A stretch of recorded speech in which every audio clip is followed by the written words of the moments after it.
श्री शिवाय नमस्तुभ्यं मित्रों, कैसे हैं आप सब। आशा करते हैं आप सभी लोग अच्छे होंगे। तो मित्रों, आज है सोमवार अष्टमी का बहुत ही प्यारा सा दिन, अर्थात भोले बाबा और माता सती का दिन।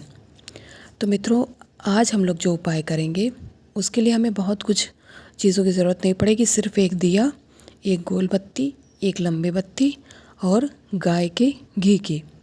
ठीक है मित्रों, तो चलिए पहले उपाय को समझ लेते हैं कि कैसे करते हैं। आप लोग वैसे ही करते जाइएगा।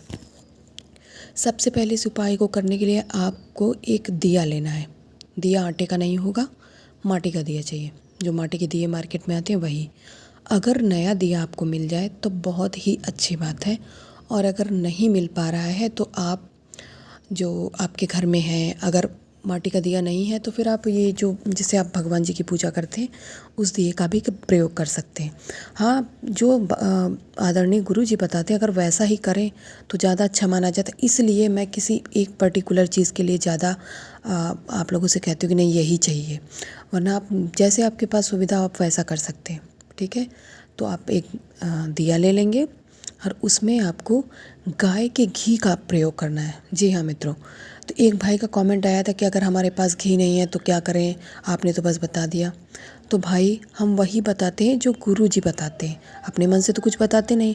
अगर हम आपको कह दें कि नहीं कोई भी घी चलेगा और फिर आपका उपाय सफल नहीं हुआ तो आपको क्या लगेगा कि अरे इन्होंने तो गलत बता दिया।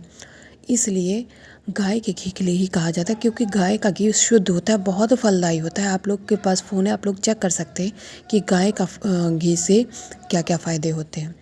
और रही बात इसके मिलने की, तो मार्केट में ईज़िली 5 से 10 रुपए की डिब्बी में मिल जाता है, जिससे आप कई बार पूजा कर सकते हैं। ठीक है, तो आपको उस दिए में गाय का घी डाल लेना है। और बाती कौन सी लगानी है? 2 बाती। जी हाँ, सही सुना आपने, 2 बाती का प्रयोग करना है। क्योंकि आज क्या है? सोमवार अष्टमी, माता सती और बाबा भोलेनाथ का दिन है। तो एक बाती जो गोल वाली होगी वो भोले बाबा के लिए है, और जो लंबी वाली बाती वो माता सती के लिए। इसलिए दोनों बातियों का एक साथ ही प्रयोग करना है। तो जैसा आप स्क्रीन में देखिएगा, जैसा दिया मैंने दिखाया था वैसा ही आप लोग दिया ले लेंगे, और एक लंबी बाती एक गोल बाती। आपको पहले से गोल बाती को लगा देना है, उसी के बगल में सटा के लंबी वाली बाती को। अब ये मत सोचिएगा कि दोनों बाती एक साथ कैसे जल जाएंगी, दोनों एक साथ प्रज्वलित हो जाएंगी, तो ऐसा कुछ नहीं है। लंबी बाती का मुख आपको पता ही है कि वो लंबी रहेगी तो वो दूर रहेगी गोल वाली से। ठीक है मित्रों, इसके बाद आपको यह दिया जलाना कहाँ है? आपके पास 2 ऑप्शन है। आप चाहें, अगर आपके आसपास बेलपत्री का जो पेड़ है अगर वो है तो वहाँ कर लीजिए, अगर नहीं है तो भोले बाबा के शिवलिंग के पास तो आपको करना ही करना है। तो वैसे मैं ऐसा मानती हूँ कि आप लोग ये उपाय भोले बाबा के शिवलिंग के पास करने वाले हैं। ठीक है, आप उस दिए को लेके जाइए, उसको बाबा के शिवलिंग के पास रखना है, लेकिन ऐसे ही डायरेक्ट ज़मीन पे नहीं रखना। उसके नीचे थोड़े से चावल के दाने आपको डाल देने। उसके बाद उस दिए को उस चावल के दानों के ऊपर रख देना है। ठीक है मित्रों, आपने घी डाल दिया, बाती लगा दी, अब इसके प्रज्वलित करने का समय है।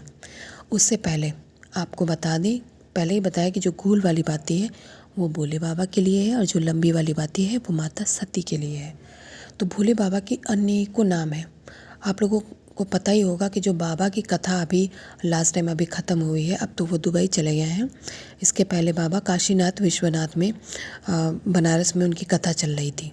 ठीक है मित्रों, तो बाबा के अनेकों नाम है। कोई काशीनाथ कहता, कोई भैरव बाबा कहता है, कोई बहुत अनेकों नाम है। कितने ही नाम गिनाओ, 108 नाम है। तो आपका जो प्रिय है नाम, जो जिस नाम से आप बाबा को बुलाना पसंद करते हैं, भोले बाबा को जिस नाम से आप उनको स्मरण करते हैं सुख दुख कभी भी, वो नाम आपको लेना है। और जो लंबी वाली बाती है वो माता सती के लिए है। इन दोनों ही नामों का स्मरण करके ही आपको बाती जलानी है, ऐसे डायरेक्ट नहीं जला देनी है। ठीक है, दोनों लोगों का नाम लेके इसके बाद आपको इस बाती को, इस दिए को प्रज्वलित कर देना है। ठीक है, बाबा के शिवलिंग के पास में।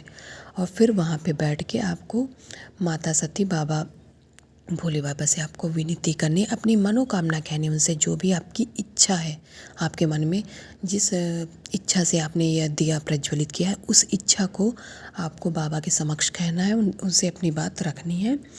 इसके बाद अपनी मनोकामना मांगनी है।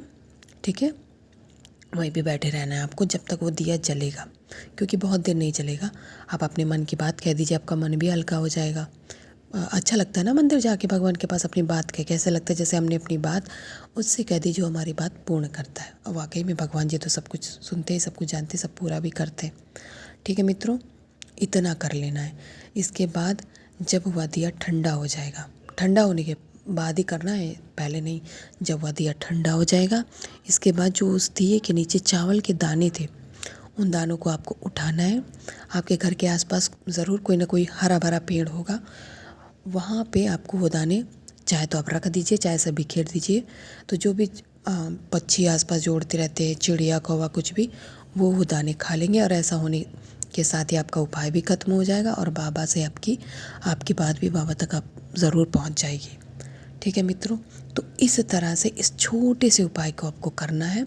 लेकिन इस छोटे से उपाय के बहुत सारे लाभ हैं, एक नहीं अनेकों लाभ हैं। बस करना आपको ऐसे ही जैसे बताया गया है। ठीक है मित्रों, तभी यह लाभ फलदायी होगा, वरना आपको इसके लाभ नहीं मिलेंगे। तो आशा करते हैं कि आप लोग इस उपाय को अच्छे से समझ गए होंगे। आप लोग इस उपाय को करिएगा और बाबा से अपनी विनती करिएगा, अपनी मनोकामना पूर्ण करने का उनसे विनती करिएगा। ठीक है मित्रों, तो मिलते हैं अगले वीडियो में अगले उपाय के साथ। ठीक है, श्री शिवाय नमस्तुभ्यम।